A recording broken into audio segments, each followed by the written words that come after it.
Imagina sentir cómo tu pulso se acelera al escuchar pasos pesados acercarse a tu puerta, rogando en silencio que la embriaguez lo haya vencido antes de llegar a ti.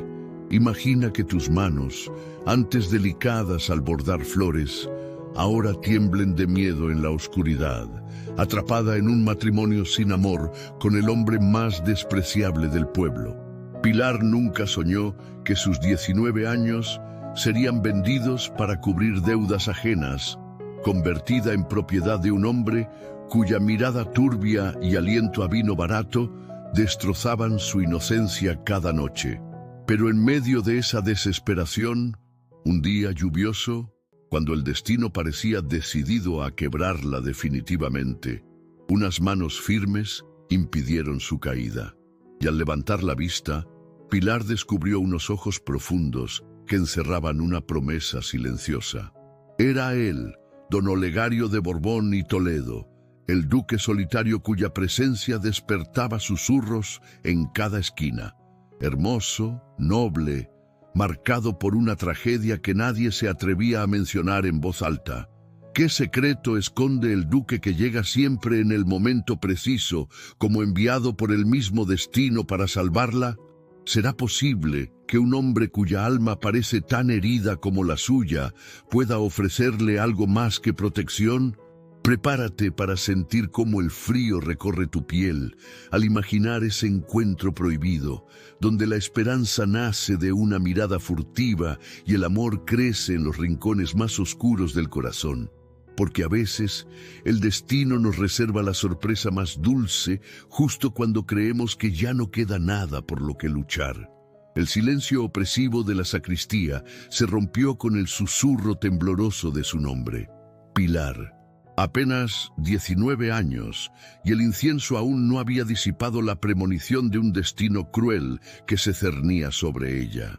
Sus dedos, ágiles de tanto bordar los delicados encajes para la parroquia, se crispaban bajo el velo que, en lugar de protegerla, parecía estrangularla. El aroma a cera derretida se mezclaba con el perfume amargo de su resignación, mientras los vitrales coloreaban su rostro pálido con destellos que parecían lágrimas celestiales. La mirada de su tía, doña Carmen de Montijo, era una sentencia muda, más fría que el mármol del altar. Un escalofrío le recorrió la espalda a Pilar al entender que su pureza, lejos de ser una virtud, se había convertido en la moneda de cambio para saldar deudas ajenas. «Ya está todo dispuesto, sobrina», murmuró doña Carmen, ajustando el velo sobre los cabellos castaños de la joven. «Don Rodrigo de Villalonga ha aceptado el compromiso. La boda será en 15 días». Pilar bajó la mirada hacia el suelo de piedra.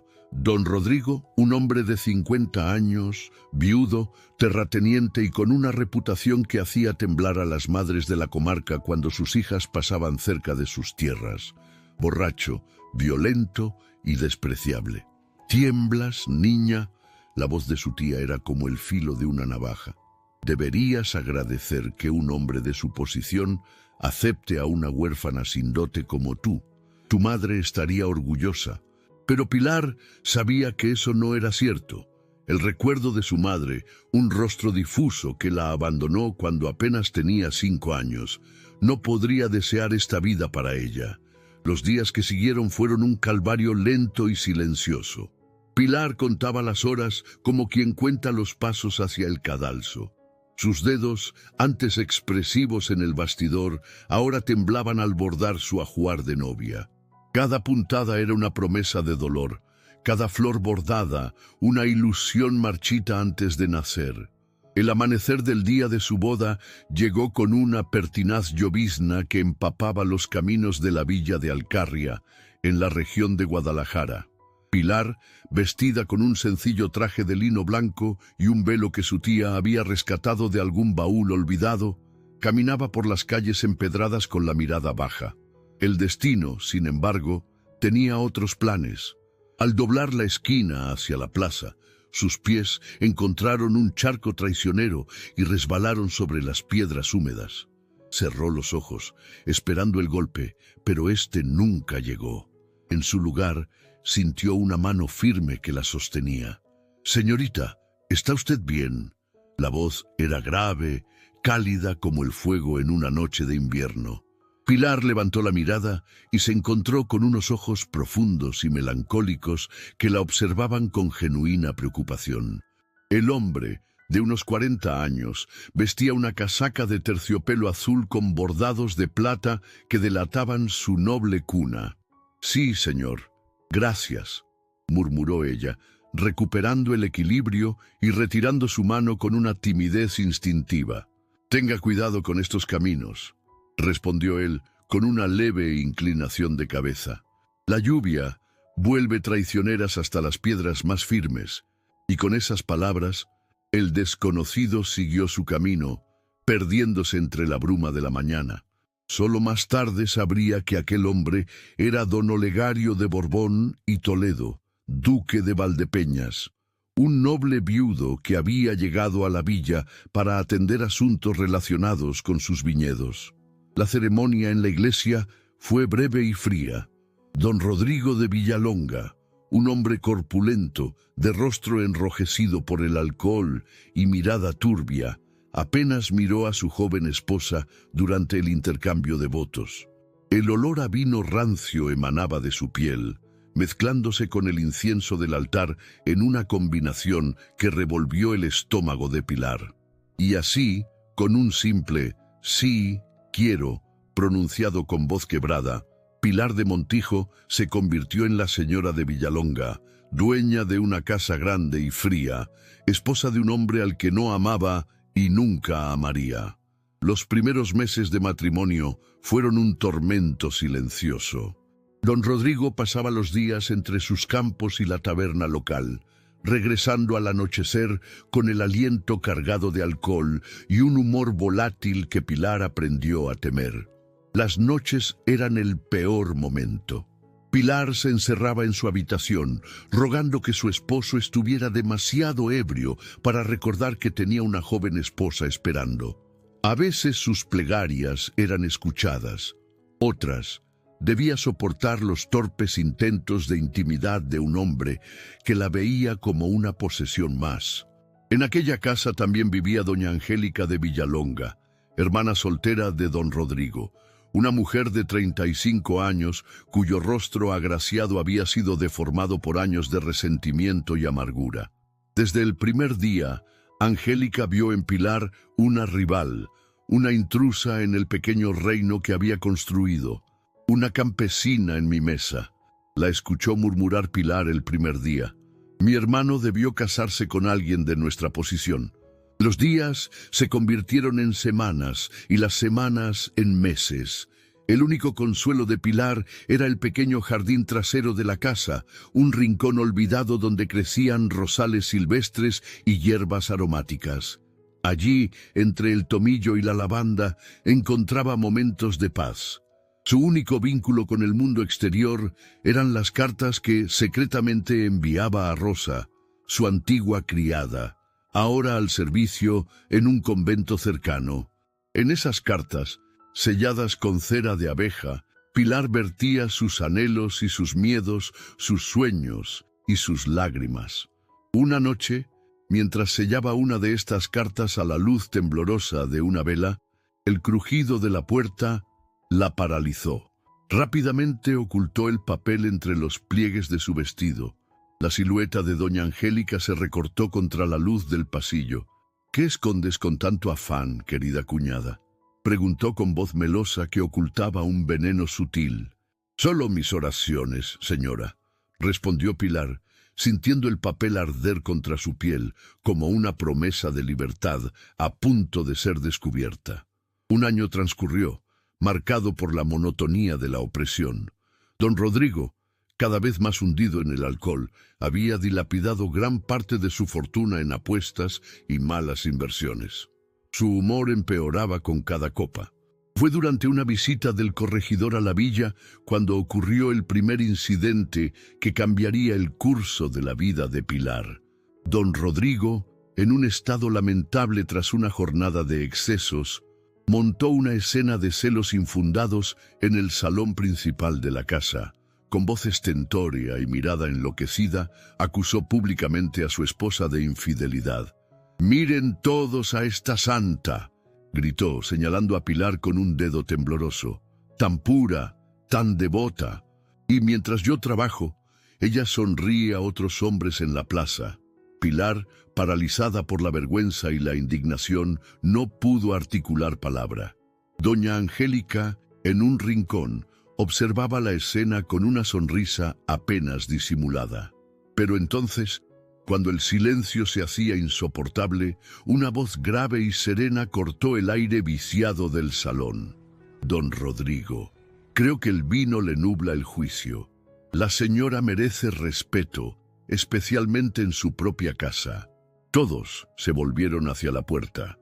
Allí, imponente en su sobriedad, estaba don Olegario de Borbón y Toledo, duque de Valdepeñas. Había regresado a la villa por asuntos relacionados con sus propiedades y, por casualidad o destino, se encontraba de visita en la casa del corregidor cuando la escena comenzó. Don Rodrigo, desafiante al principio, bajó la mirada ante la autoridad que emanaba del duque. La mirada de Olegario se detuvo en Pilar más de lo necesario, dejando un eco de intriga y preocupación en el aire antes de que la escena cambiara abruptamente. A partir de ese día, la presencia del duque Olegario se volvió más frecuente en la villa de Alcarria. Pilar comenzó a encontrarse con él en sus escasas salidas, en el camino hacia el río, donde iba a lavar la ropa, en la pequeña biblioteca parroquial o en la plaza del mercado. No eran encuentros planeados, sino coincidencias que parecían orquestadas por una mano invisible. Sus conversaciones, al principio breves y corteses, fueron profundizando con el tiempo. Hablaban de libros, de la naturaleza, de la injusticia de las convenciones sociales. Olegario compartía con ella anécdotas de sus viajes y poco a poco retazos de su propia tragedia personal, la pérdida de su esposa y su pequeña hija años atrás. Una tarde de primavera, tras un encuentro casual junto al río, Pilar le entregó un pequeño pañuelo que había bordado en secreto. En la esquina, con hilos de seda azul, había bordado las iniciales del duque entrelazadas con una pequeña flor de lavanda. «Para que recuerde nuestras conversaciones cuando regrese a su palacio», dijo ella, con las mejillas encendidas por un rubor que hacía años no sentía. Olegario tomó el pañuelo con reverencia, como quien recibe un tesoro invaluable. «Lo llevaré siempre conmigo, doña Pilar», respondió, guardándolo cuidadosamente en el bolsillo de su casaca, cerca del corazón. La luz del atardecer se filtraba entre las hojas de los álamos, creando sombras danzantes sobre el rostro de Pilar. Un silencio cargado de palabras no dichas flotó entre ellos. Fue entonces cuando Olegario, en un gesto inesperado, tomó la mano de Pilar entre las suyas. «Hay noches», confesó con voz quebrada, «en que aún escucho la risa de mi pequeña María resonando en los pasillos vacíos del palacio. 5 años han pasado desde que la fiebre me arrebató todo lo que amaba, y sin embargo, el dolor sigue tan fresco como el primer día». Una lágrima que él había contenido durante años rodó por su mejilla. Pilar, conmovida hasta lo más profundo, llevó instintivamente su mano libre al rostro del duque, secando aquella prueba de su vulnerabilidad. «A veces», susurró ella, «los que más han sufrido son los que mejor saben reconocer el sufrimiento ajeno. Quizás por eso usted vio en mí lo que otros no veían». Sus miradas se encontraron desnudas de pretensiones, y en aquel instante ambos supieron que algo irrevocable había cambiado entre ellos. No hubo besos, ni promesas imposibles, solo el reconocimiento silencioso de dos almas que, habiendo conocido el dolor, ahora encontraban un refugio inesperado en la presencia del otro. «Debo regresar», murmuró Pilar. «Si doña Angélica nota mi ausencia». «Lo sé», respondió él, incorporándose. «Pero debe saber, doña Pilar, que ya no está sola en su batalla. Mientras tanto, en la casa de los Villalonga, la situación empeoraba. Don Rodrigo, cada vez más endeudado y enfermo por sus excesos, pasaba días enteros encerrado en su habitación. Doña Angélica, amargada y vigilante, observaba cada movimiento de Pilar con ojos de halcón.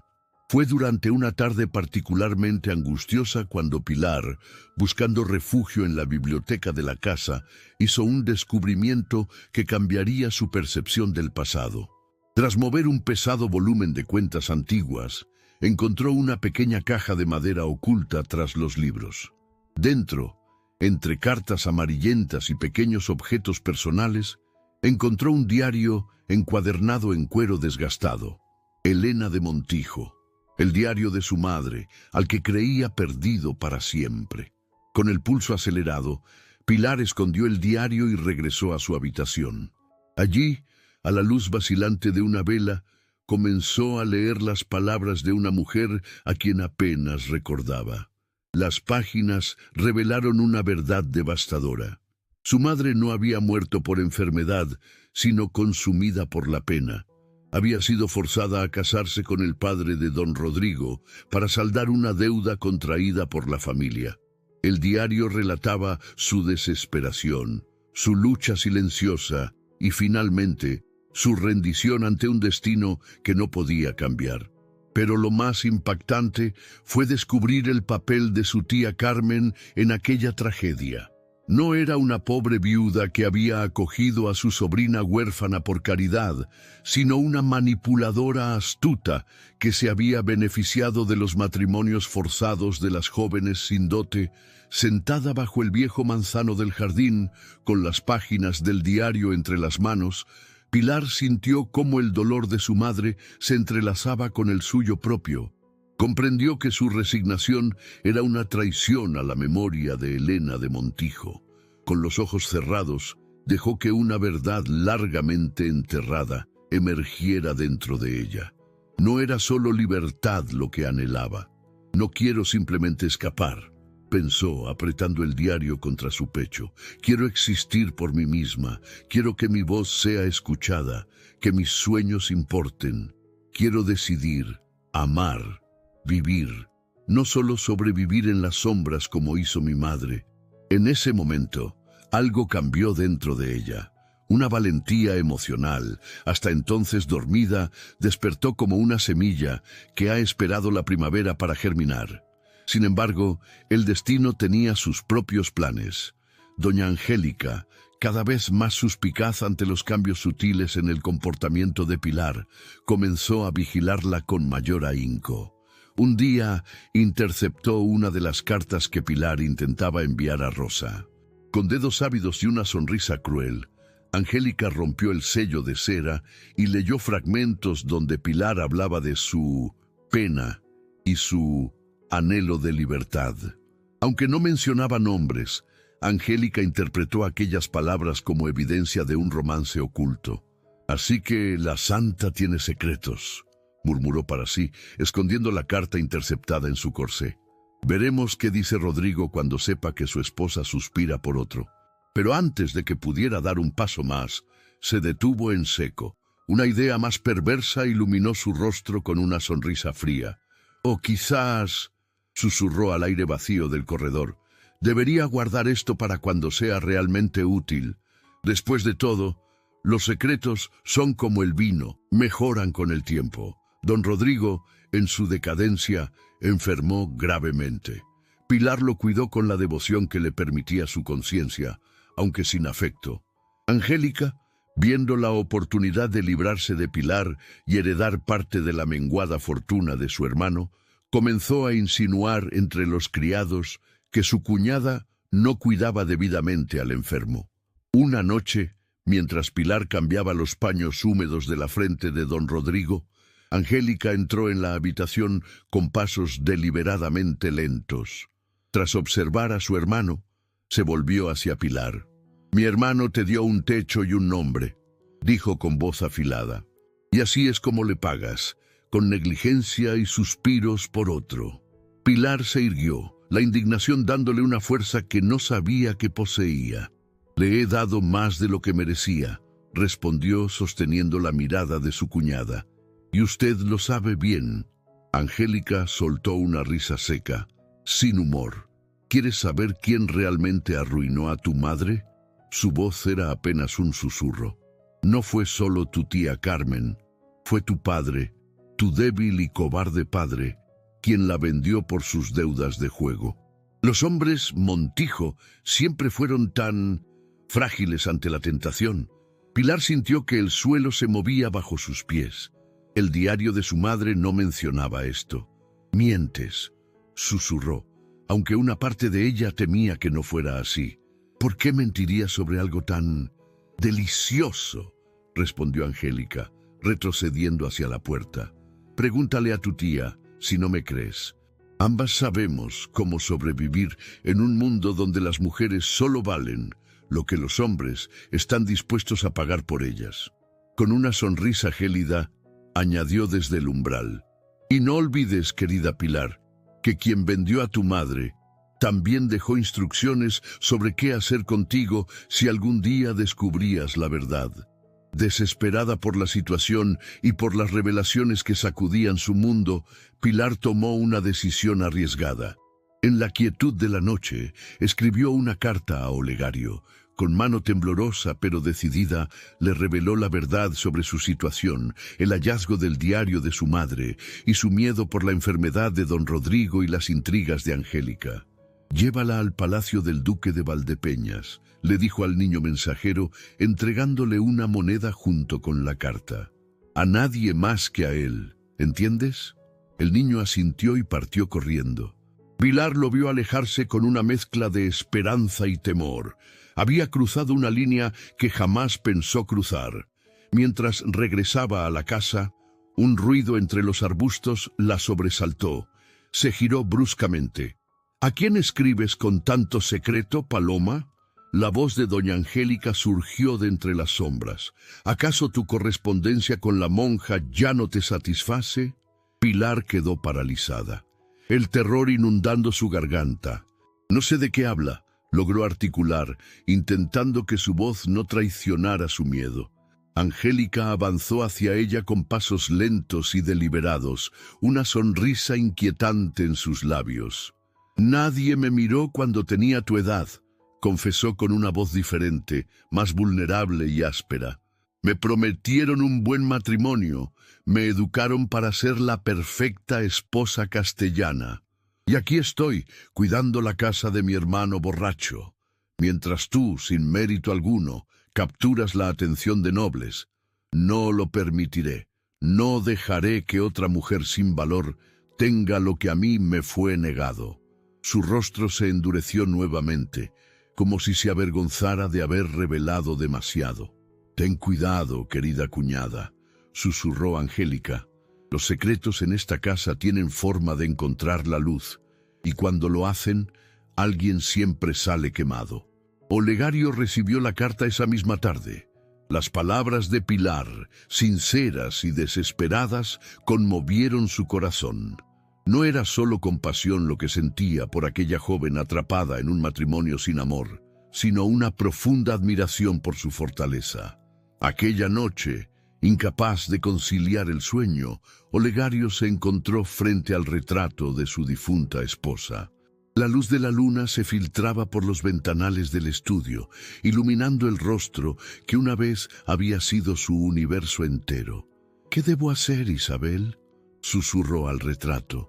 «Ayudar a esta mujer podría significar un escándalo. Mi nombre, nuestro nombre». Pasó los dedos por el pequeño pañuelo bordado que Pilar le había regalado.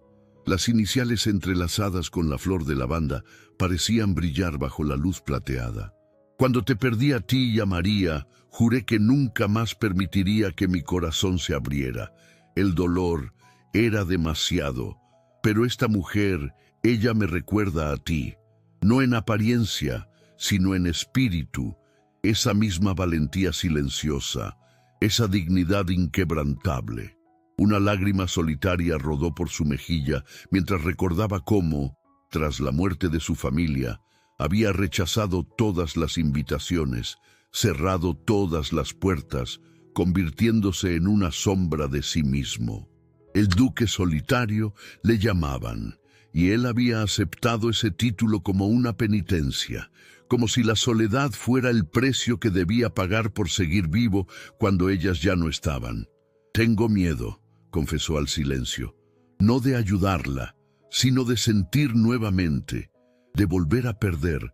Su mano tembló ligeramente sobre el escritorio donde reposaba la carta de Pilar. Después de un largo momento, tomó una decisión. Su corazón, cerrado durante tanto tiempo por el luto, comenzó a abrirse para ella. Decidió actuar. Sin embargo, el destino parecía tener otros planes. Al día siguiente, la salud de don Rodrigo mejoró inesperadamente.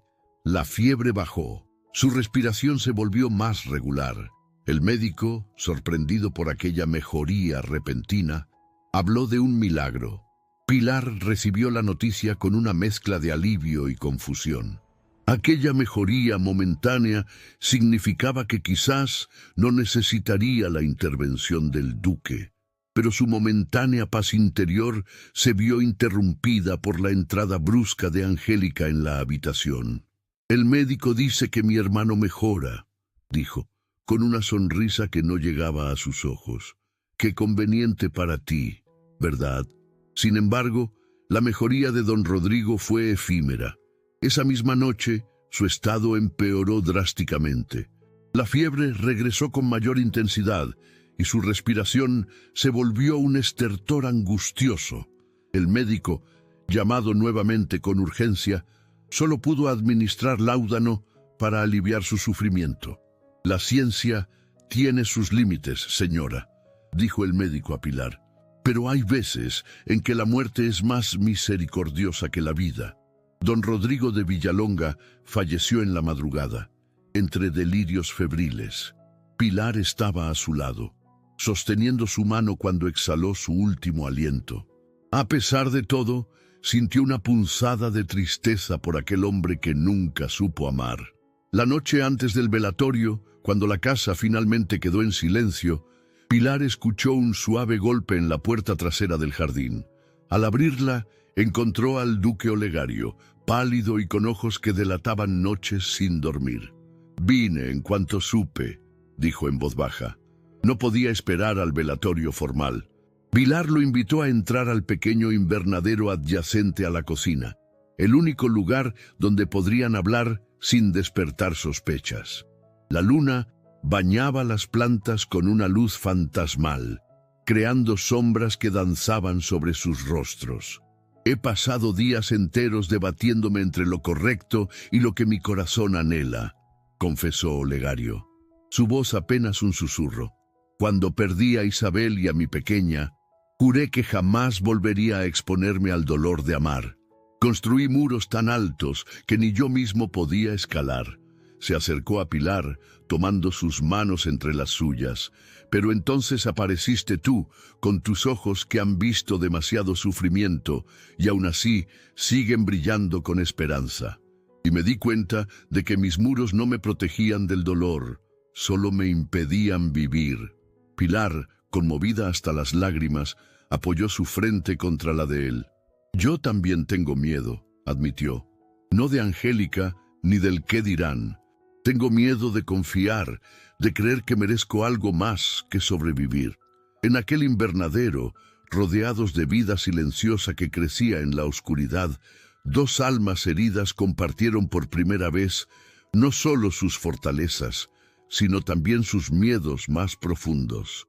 No hubo besos apasionados ni promesas grandilocuentes, solo la vulnerabilidad compartida de dos seres que comenzaban a sanar juntos.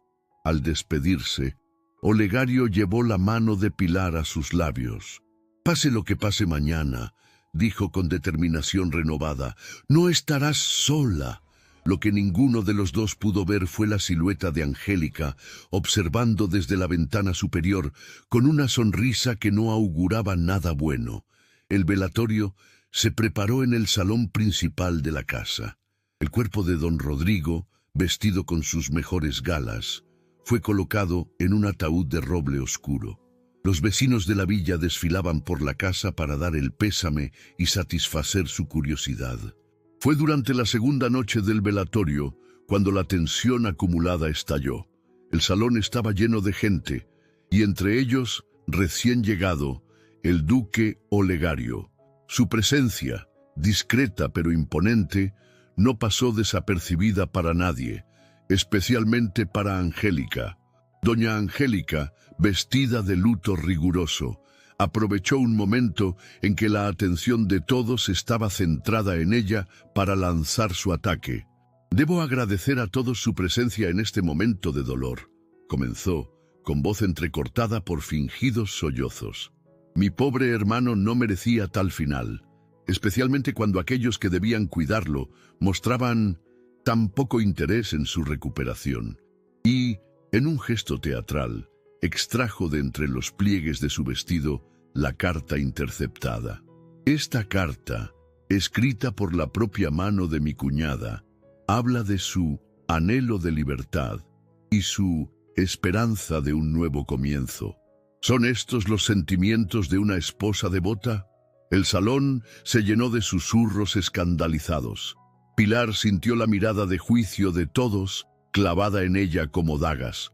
Por un instante, el peso de la injusticia pareció aplastarla, pero entonces la imagen del diario de su madre y su propia promesa de no ceder ante la injusticia la inundaron con una fuerza inesperada. Levantó la barbilla, con una dignidad que emanaba de lo más profundo de su ser. «Basta». Su voz, aunque suave, resonó con una firmeza inquebrantable. Mi corazón no podía amar a quien no conocía el respeto. Mi alma no podía ser esclava de un contrato, y mi inocencia jamás fue deshonrada, pues fue la moneda de una transacción infame. Pero mi honra, esa, la defiendo yo. El silencio que siguió a sus palabras fue absoluto. Nadie respiraba, nadie se movía. En ese momento, el duque Olegario dio un paso adelante. Su presencia imponía respeto allí donde iba. Por un instante fugaz, recordó la voz de su pequeña María preguntándole una vez: «Padre, ¿por qué no defiendes a la mujer que lloraba en el mercado?». Esa pregunta infantil lo había perseguido durante años. Ahora, mirando a Pilar, supo que si no actuaba, se convertiría en cómplice de otra injusticia, como todos aquellos que presenciaron en silencio su propio dolor cuando perdió a su familia. No más silencio, pensó. No más observar desde lejos el sufrimiento ajeno. Se acercó a Pilar, le extendió una mano y, con un gesto que hablaba de profunda reverencia, levantó su mano para besarla. Luego, sin quitar los ojos de ella, se dirigió a la multitud. «Conozco la verdad de esta noble dama». Su voz resonó en la sala como el tañido de una campana clara. «Y he de decir que su honra es inmaculada. La tragedia aquí no es su corazón, sino la bajeza de quienes la juzgan. Mi intención es ofrecerle mi protección y mi apellido. Me casaré con Pilar de Montijo, si ella me concede el honor». La declaración de Olegario fue como una bomba en el salón.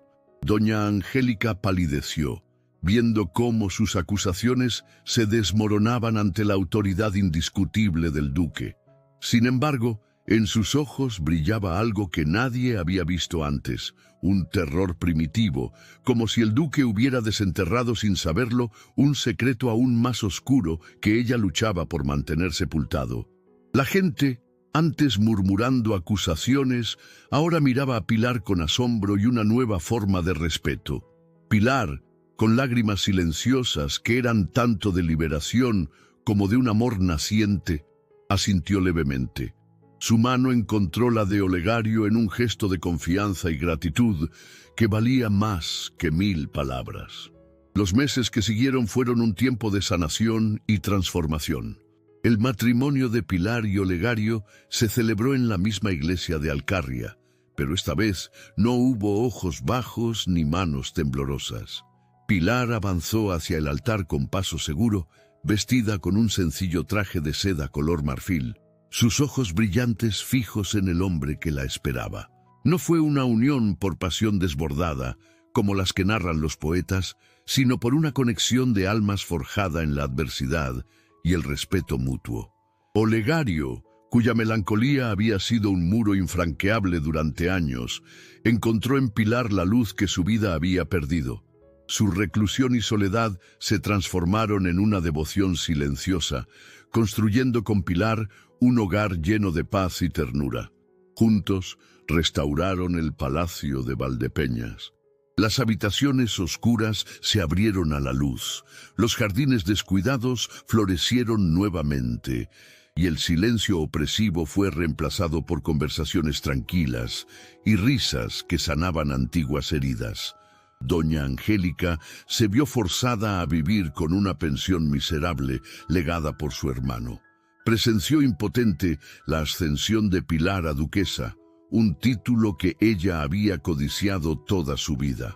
Su amargura la consumió, y su manipulación fue revelada a toda la villa, que antes la temía, ahora la despreciaba. Un año después de su matrimonio, en una tarde dorada de primavera, Pilar se encontraba en el jardín del palacio. El sol de Castilla bañaba su rostro sereno con una luz cálida. En sus brazos acunaba a su primer hijo, un varón de apenas unos meses, heredero de un linaje que antes era solitario, ahora floreciente. Olegario se acercó silenciosamente por el sendero de grava, contempló a su esposa y a su hijo con una mirada de infinita ternura. Se acercó a ellos y le entregó a Pilar una rosa recién cortada, sin espinas, un símbolo del amor que había florecido entre ellos. «¿En qué piensas, mi vida?», preguntó él, sentándose a su lado. Pilar sonrió, contemplando la rosa entre sus dedos. «En los caminos que nos traen a donde debemos estar», respondió con serenidad. «En cómo el dolor puede transformarse en belleza, como estas rosas que crecen más fuertes después de la poda».